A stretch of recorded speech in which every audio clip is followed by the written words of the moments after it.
संपूर्ण राज्याला हादरवून टाकणाऱ्या पुणे जिल्ह्यातील नसरापूर अत्याचार आणि हत्या प्रकरणात कोर्ट 29 जून रोजी निकाल देणार आहे। या प्रकरणात आरोपी भीमराव कांबळे याला कोर्टाने दणका दिला असून पुणे विशेष न्यायालयाने आरोपी भीमराव कांबळेला दोषी ठरवलं। आरोपीला फाशीची शिक्षा द्यावी अशी अपेक्षा शेजाऱ्यांनी व्यक्त केली आहे। याच मुद्द्यावर पीडित मुलीच्या शेजाऱ्यांसोबत बातचीत केली आहे आमचे प्रतिनिधी कैलास पुरी यांनी।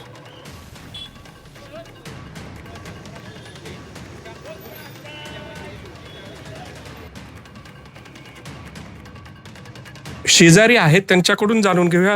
काय सांगाल? खरं तर अपेक्षा होती आजच निकाल लागेल, आजच शिक्षा सुनावली जाईल, मात्र 29 तारखेला सुनावणार आहेत। काय तुमची अपेक्षा काय आहे, काय मागणी आहे? माझी अशी मागणी आहे की न्यायाधीशांनी आज त्याला खरं द्यायला पाहिजे होते, पण ते 29 जूनला देणार आहे। तो त्यांचा निर्णय आणि आहे तो एखाद्या बरोबर असू शकेल, पण सगळ्यांनी जे अपेक्षा केली होती की आजच द्यावी, तर तसं झालेलं नाही आहे। पण असं वाटतं की 29 तारखेला पण त्यांनी निकाल हा द्यावा अशी माझी पूर्ण अपेक्षा आहे। खरं तर सुरुवातीपासूनच जनभावना जी आहे ती आरोपीला फाशीची शिक्षा व्हावी अशी आहे। आता 29 तारखेला शिक्षा सुनावणार आहेत। तुम्हाला काय वाटतं? तुम्ही शेजारी आहात, तुम्ही लहानापासून अगदी तिला पाहिलेलं आहे, तुमच्या डोळ्यादेखत ती खेळत होती। तुमची अपेक्षा काय आहे? मृत्यूदंडाची शिक्षा व्हावी का?